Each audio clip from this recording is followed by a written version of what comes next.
Hey, welcome back, podcast friends.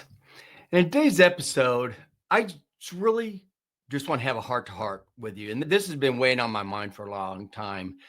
And I just want to let you know, I realize how absolutely confusing all this medical stuff is, all these medications, all these diseases. I understand how it just gets so overwhelming that you don't know who to believe. If you get on the internet, you can find anything that will back up anything that someone is saying. And I get it. I understand how hard that is. That's why I am trying to help everybody out. I've been a doctor of pharmacy for 35 years. I understand how the medications work. I understand why people are being put on these. However, I also know that our medical system is totally messed up. It is just the way we do medicine is crazy. And I understand that. And that's why I wrote the book. That's why I started the podcast. That's why we have a weekly newsletter. That's why we came up with these 3 digital courses to help people realize exactly what's going on. And that's the way I try to do it, as I try to explain the difference between nutrients you give your body and toxins that you give your body all the time. And if you just focus on that and you know exactly what the nutrients are and you give your body the nutrients, our bodies are amazing at what they can do. They can heal, they can keep you from having viral infections, bacterial infections, hypertension. Our bodies can keep us from all these conditions that we're doing to ourselves. And that's the key. We're doing this to ourselves. If you want help, if you want to understand this more, like I said, we did come up with 3 videos that they're just video courses that you just have to sit down and just watch these videos. And I explain exactly what nutrition does inside your body, what happens when you give it nutrients, and what happens when you give it the toxins that most people are giving them. And one of the big toxins that we're giving it is a way overabundance of glucose. We eat it all through the day, every single day, and it's killing us. But this one isn't going to be about that. This one, I want to talk about the medication side, the medical portion of what's actually going on here. And I'm a scientist. I would be considered a scientist. My first degree, I had a biology major, chemistry minor, and that's my first degree before I ever even went into pharmacy school. So I understand how the body works. I understand the medication. And really, all we're trying to do, we act like we're so smart, and all we're trying to do is figure out what God's done here. Our bodies are absolutely amazing, and we don't know hardly anything about it.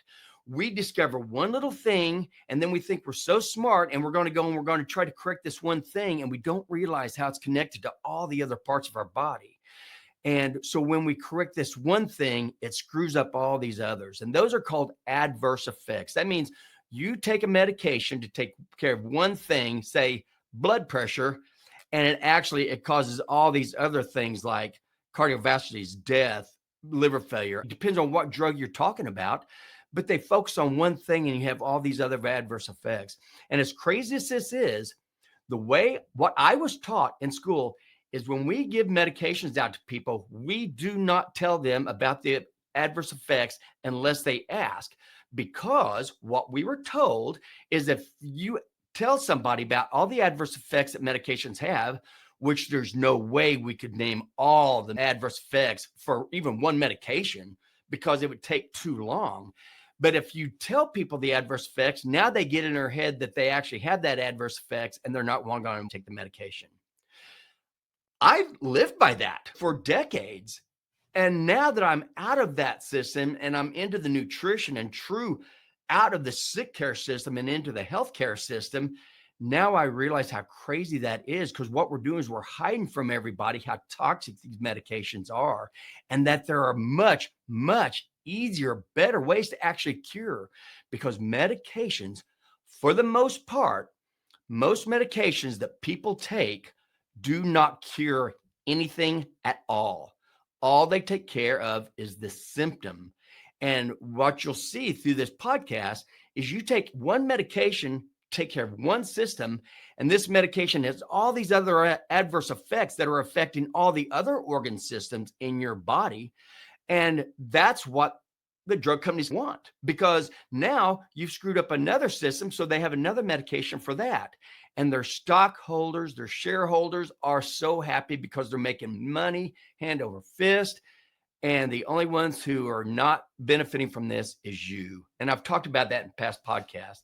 But first, I want you to realize this is not. Oh, and by the way, if you want to get on a line, if you want to take one of our video courses and you don't know which one to take, just click underneath in the show notes, click on the Weight Loss Solutions chat, and it's just a 15-minute real quick talk between us, and we'll tell you about what our courses are, and you decide, do you want one of these courses or do you not? We want you healthy. We want you off medications and to reverse your disease states that these drugs are keeping you in. So first, this is not the physician's fault. I went through all those years of school, never thought about any of this. Physicians, they only get maybe 2 semesters of pharmacology. That's all they get. Maybe 1 lecture on nutrition. We are not taught how to prevent and cure disease. We are taught how to treat symptoms. And now the doctors, they don't have time. They don't have the time to sit there and explain to you all about nutrition. And the fact is, most of them, by far the majority, don't even have the knowledge to talk to you about how if you just change your nutrition, what you eat, you could get rid of almost all your medications, because the doctors aren't taught that. We weren't taught that. Nurses aren't taught that. Even the dietitians are not taught the proper nutrition. For the most part, they're all going back from the old nutrition that we've been learned, saying that when you eat fat, that increases your cholesterol, that when you eat fat, it makes you fat. We've been told that diabetes is chronic and progressive. You'll never get over it. You can't cure it. Blood pressure, there's so many different things that cause blood pressure. That's why we have so many medications. You'll see in a little bit, because they say all you can do is treat this way. And if that doesn't work, treat it with another one. If that doesn't work, treat it a different way. Nobody talks about how you can totally get rid of your high blood pressure. All of this is by what you eat, but the medical system is not told, unless they go out and they try to find this stuff on their own. And it is everywhere. This information is everywhere. You don't have to look hard. There's all kinds of information on how to do this the right way. So that's what we're trying to do with my wife and I are trying to do with our courses and our books and our podcasts and our newsletters, is try to keep you educated so you understand that in most cases, you could totally get off your medications. Don't do it all at once. Don't stop. And with your doctor's help, and start eating the way that every one of my podcasts talk about, if you do that, you will be getting off your medications, because you're going to fix the underlying cause from the very, very beginning. So that's why you need to make sure that your physician is aware of what you're doing. So as you start improving, your health improves, and you get off the diabetic medications, you get off the blood pressure medications, you get off the cholesterol medications. You need your doctor's guidance on how to do this. You are not asking for their permission to change the way you eat. You are not doing that because they do not know. Chances are they do not understand it. And some of them get very adamant that you can only get healthy with medication, which is that's absolutely crazy. And think about that.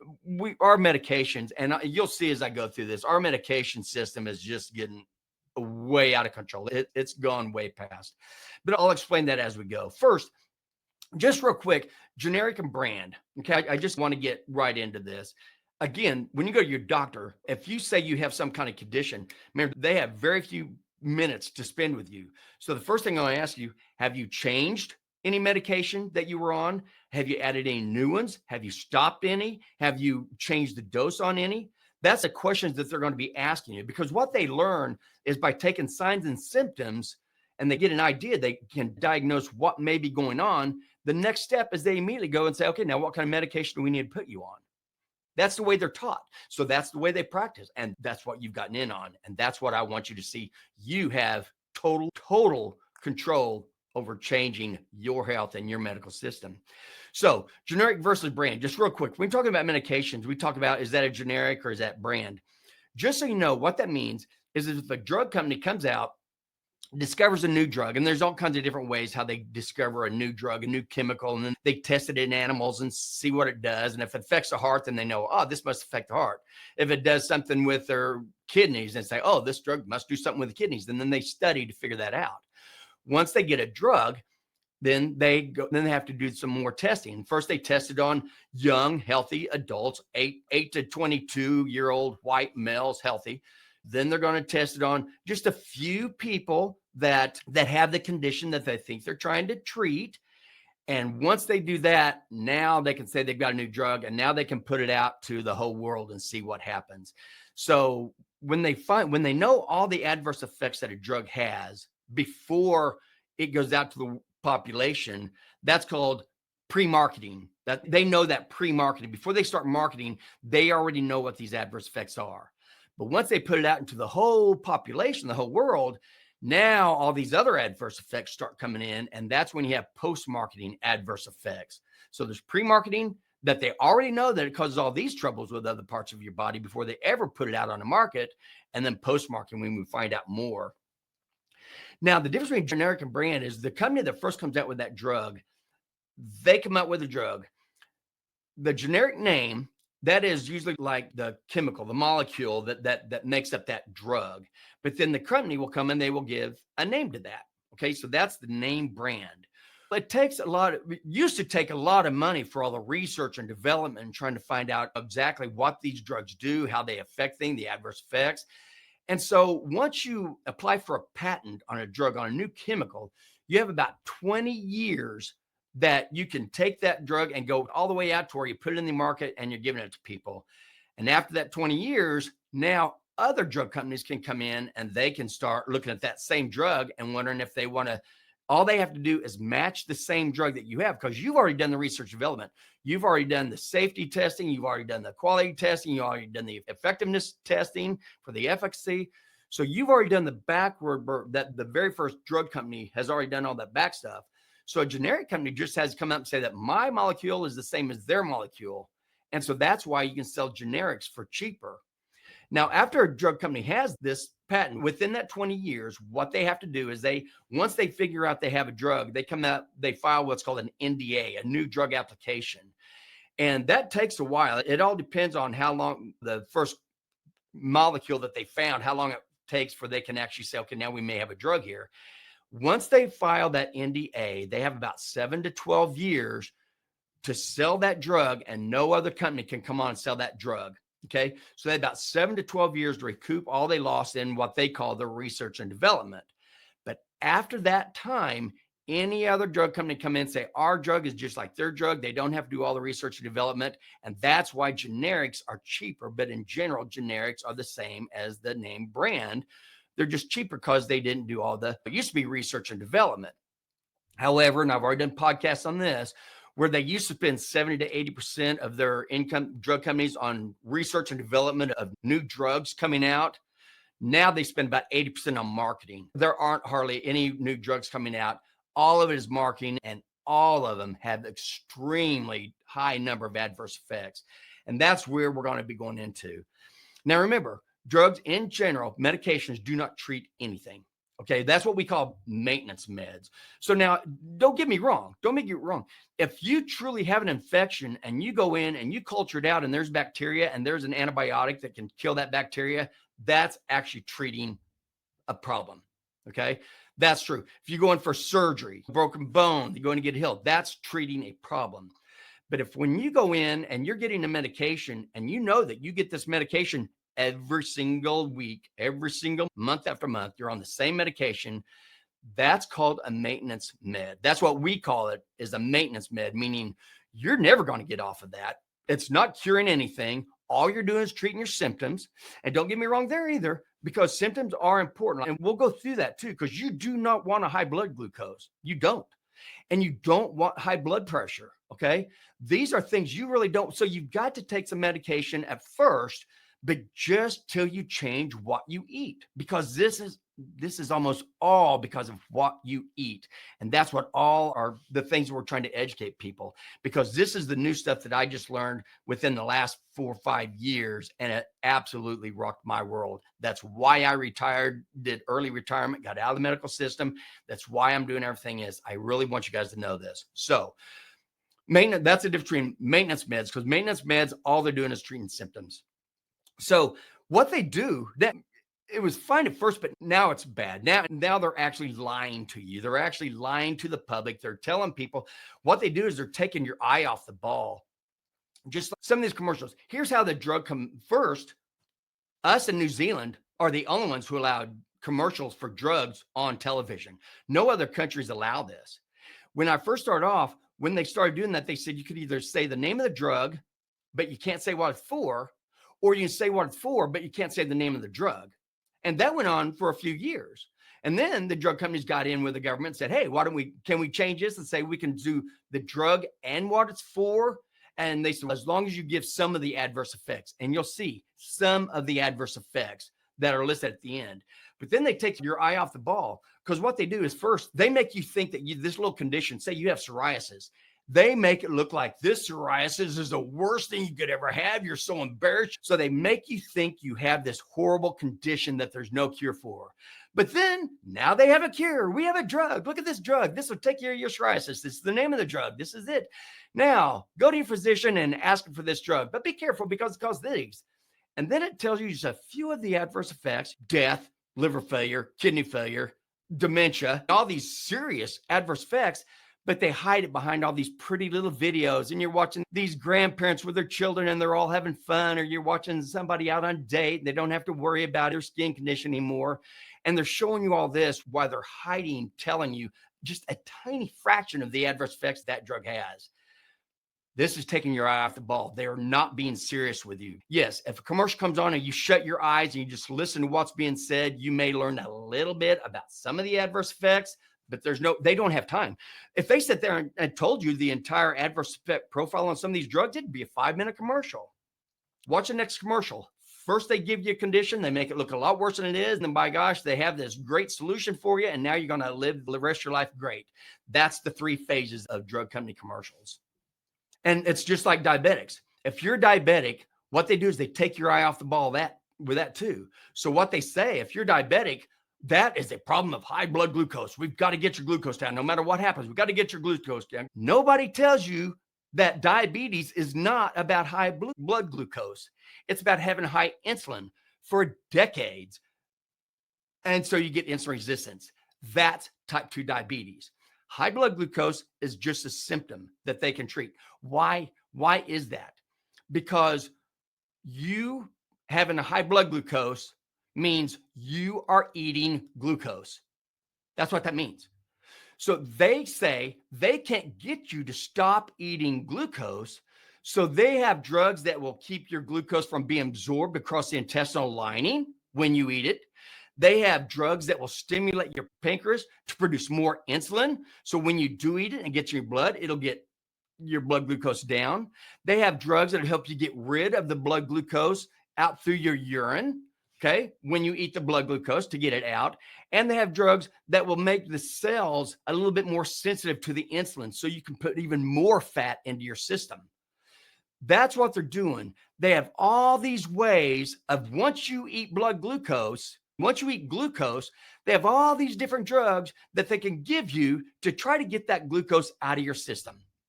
Nobody tells you that if you have a high blood glucose, quit eating glucose.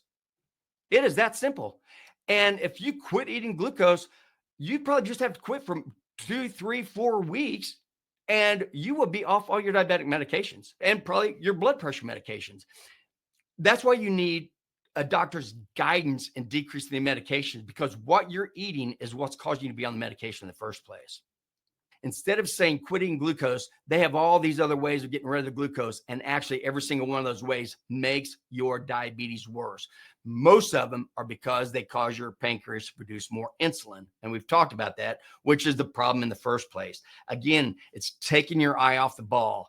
Cholesterol is the same thing. They tell everybody it's a high LDL that's causing your cardiovascular disease, and we got to give you these cholesterol medications. It's a lie. It's been known forever. High LDLs is not what causes cardiovascular disease. They've known that. Metabolic syndrome, we've talked about this. This is what causes almost every disease. It talks about high triglycerides, okay? It talks about low HDLs.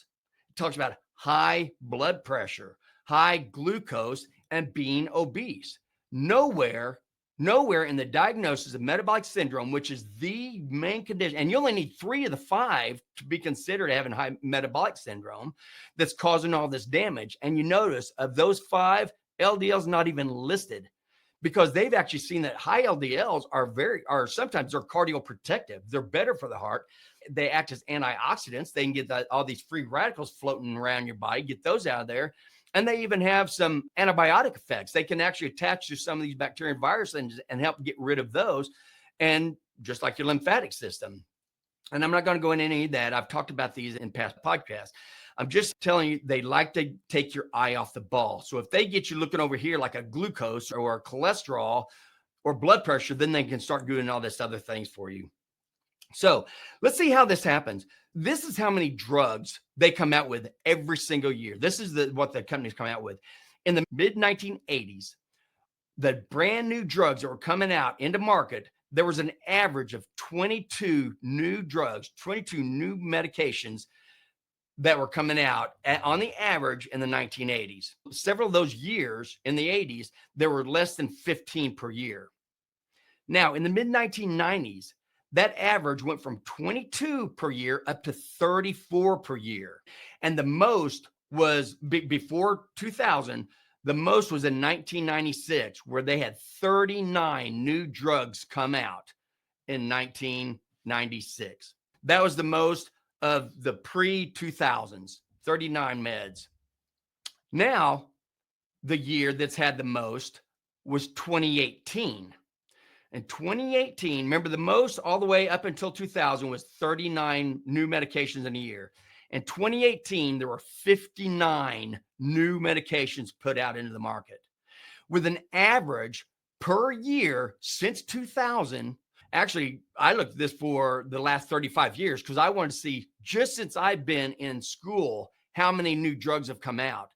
And the average per year is 43 new drugs per year is the average. Again, the most was 59 and the least was 2016 when there were only 22 new drugs that came out that year. Only 22. And remember, that is what? Almost 3 times or a third of the year that had the most of 2018. So you went from 20 new drugs as the least and 60 new drugs as the most in 1 year. They are producing drugs all the time. And these aren't even new drugs. They're called Me Too's. We, in our profession, we call them Me Too's, meaning this drug and this drug do the exact same thing. They have a different generic name because they changed one little atom, in this molecule, and they can call it a brand new drug, even though it does the exact same thing, same adverse effects, same thing. That's why we call them Me Too's. So I'll just go through some of these just really quick. Let's look at blood glucose. They're trying to get you taking your eye off the ball. Yes, trying to get your blood glucose down is important. That's not where they're taking your eye off the ball. What happens is they tell you the only way you can take care of that blood glucose is with medication. That's where it's a lie, because the only way you can take care of that high blood glucose is quit eating it. It's in your nutrition.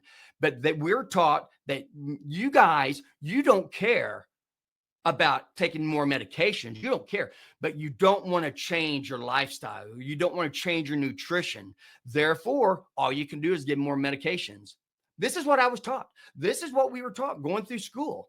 I have learned since then that is an absolute bunch of crap, because a lot of people want to get off medications. They want to feel better. They want to be healthy, and they just are confused. They don't know how to do it.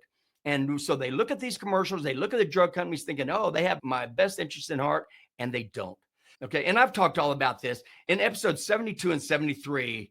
I've talked all about how do diabetic medications work. I break down each class and tell you exactly how they work. And then in 73, I talk about what are the main adverse effects of diabetic medication. And let me tell you, there are a lot. Let's just go through. Let's see, 1, 2, 3, 4, 5, 6. I'm giving you 6 different classes of drugs. So that means 6 different medications that work different ways to lower your blood glucose. But within each of those classifications, there are a bunch of Me Too's. So there's a group called sulfonylureas. And I'm not going to go how to, like I said, I'm not explaining what these are, how these work, because I did that already in episode 72. But there's a group called sulfonylureas. There's 3, if you're on something like Amaryl or glucotrol or glycinase, those are all the same. Those are called Me Too's. Those all do about the exact same thing. And this is where the problem comes in, because if you go to one physician, they put you on something like Amaryl, and then you go to another physician and they're looking and they don't really know what Amaryl is because they always use Glycinase or Glucotrol. So now they give you Glucotrol. So you don't know till you go in the hospital or somebody else looks over your medication, say, wait a minute, you're on two different drugs that do the exact same thing. That's where the pharmacist comes in. That's what we do. We look at all these home medications. We look at the medication you're on and say, whoa, this does the same thing as this. You need to get rid of that because you're just getting adverse effects. Again, remember we talked about pre-marketing and post-marketing. For the sulfonylureas, before that ever came to market, they knew there were 19 different adverse effects. After it came to market, there were 14 more post-marketing came up. So with sulfonylureas, which is one of the safest ones, there's 33 different adverse effects that you can get with those. Now, I'm just going to go through this. I'm not trying to get you to memorize these. I just want you to get the gist of what I'm saying. So there's another one called thiazolidinediones. Okay. So if you're on Actos or Avandia, both of those are Me Too's for the thiazolidinediones. However, with them, before those ever came to market, there were 21 different adverse effects. Afterwards, they came up with 3 more for a total of 24. Metformin, glucophage. This is the one they want to put everybody on. And metformin is fine. It's one of the only ones that doesn't actually cause you to release more insulin. It does make your cells more sensitive to insulin, so it can still cause obesity and everything. But with metformin, glucophage, they knew that there were 20 different adverse effects to that drug before it ever came out. And afterwards, they ended up with 8 more post-marketing for a total of 28 different adverse effects with metformin. GLP-1 agonists, we hear about those things all the time. Again, all these are GLP-1 agonists. Trulicity, Bydureon, Byetta, Ozempic, Victoza, Avlixin. They all do the same thing. They're all just Me Too's. Now, why one of those is getting all the publicity over the other ones, that's marketing, okay? But they're all the Me Too's. They all do the same thing. With those drugs, before this ever came to market, there were 54 known adverse effects. After it came to market, they found 16 more. And where I'm getting this at is I have a dosing drug book that we all use at the hospital. When somebody comes in with a condition and we want to start a medication, they want to start a medication, this book has everything. It has the dose, when to use it, how to start it, how to get off of it, everything. This is the book that we use to dose. So this is the book that I'm using to do this. It's called Lexicomp, Lexi. So all I did was pull these drugs up and went through and just counted all the adverse effects. And for some of these, there were page after page. And this is one of them, the GLP-1 agonist. So they had 54 before it ever came out to market, 54 things where they fixed one little thing, but they found out that it screwed up 54 other things in your body. Then they found another 16 after it went to market. So 70 of these. Now, and again, I talked all about GLP-1s in my episode 14. What's up with this new weight loss medication we keep hearing about? That was episode 14. So I'm not going into that. There's another class, and this is all for diabetes. Okay, all these are for diabetes. There's another one called DPP-4 inhibitors. So if you're on anything like Nacina, Tradjenta, Onglyza, Januvia, those are all Me Too's of the DPP-4 inhibitors. There were 5 adverse effects when it first came out to market, but then they found 20 more. So now there's 25 different adverse effects to those. Then the last one is called SGLT2 inhibitors. These are the ones that help you actually get rid of the glucose out of your kidneys. And the Me Too's for that are Invokana, Farxiga, and Jardiance. Those all do the same thing. So if you're on one of those, okay, they knew that there were 19 different adverse effects, 19 different things in your body that this drug is actually messing up. And then afterwards, 12 more came for the post-marketing for a total of 31. So we've had one class had 33, one had 24, one had 28, one had 70 adverse effects, and then another one had 25 and another 31. What this means is you take one medication, you could have over 70 different adverse effects. And what's going to happen when you do that? They're going to look at you, they're going to diagnose you and say, okay, now what drug do we need to take care of that? So you're not just adding another drug, you're adding a whole nother cascade of adverse effects. So we keep getting worse and sicker with more drugs coming on. This is the same thing with blood pressure medication. Remember, blood pressure is a symptom. Okay. If you change your nutrition and quit eating glucose all the time, all throughout the day, your blood pressure will come down. And again, I talked about this in episode 12. How do carbohydrates increase blood pressure? I told you all the different mechanisms, or many, about 5 different mechanisms of just eating high carbohydrates, which is glucose, plant-based foods, and man-made chemical-laden foods. When you eat that stuff, that increases your blood pressure. Stop eating it and your blood pressure is going to go down. Then in episode 77, how do blood pressure medications work? I tell you exactly how these work and exactly how you can get rid of take care of your blood pressure without these. But just within the blood pressure medications, we have 1, 2, 3, 4, 5, 6, 7, 8, 9, 10 that I've done here, and there's more, but there's 10 different classes of drug, 10 different classes. And with each class, you have all these me toos. So again, ACE inhibitors is one. If you're on low tension, Capitan, Captopril, Vasotec, Prenavil, Zestril, Acupril, Altase, all those are me toos. They're all the exact same thing. They just, different companies came out with it, so they call it a different thing, but they all work the exact same way. They're all ACE inhibitors. Those had 78 adverse effects before they ever went to market. And now they have another 31 afterward. 109 different adverse effects with this one class of drugs. Then you have angiotensin receptor binders, blockers like Atacand, Darby, Avapro, Cozar, Benicar, Diovan. Those are all me toos for the same ARBs. Okay. Then they had 9 before marketing, 11 afterwards, for a total of 20.